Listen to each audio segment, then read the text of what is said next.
Okay, so once you have your information documented in your spreadsheet and you know the burial plot locations, then the next step would just be to come in and take the map like I've got here and then decide your order of how you're going to go visit those so you don't spend all day walking back and forth.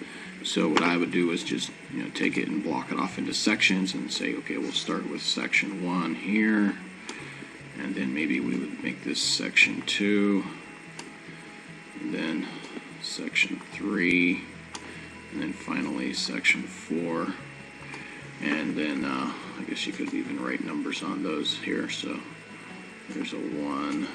I don't have my little text tool, so I'm going to have to draw these. 2,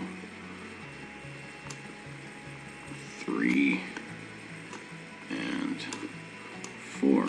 And then really what you want to do is number those people in the spreadsheet.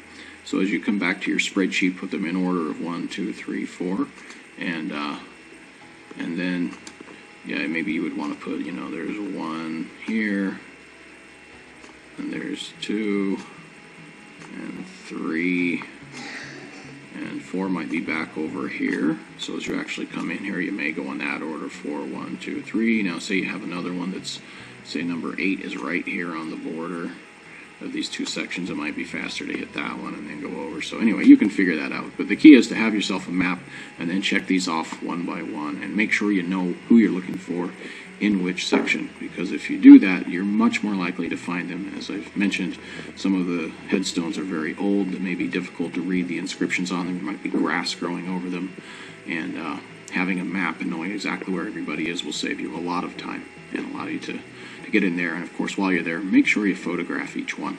Clean them up a little bit, take a nice picture, and that will probably be of use for you later as well. It's also a good place to check and confirm birth dates and death dates.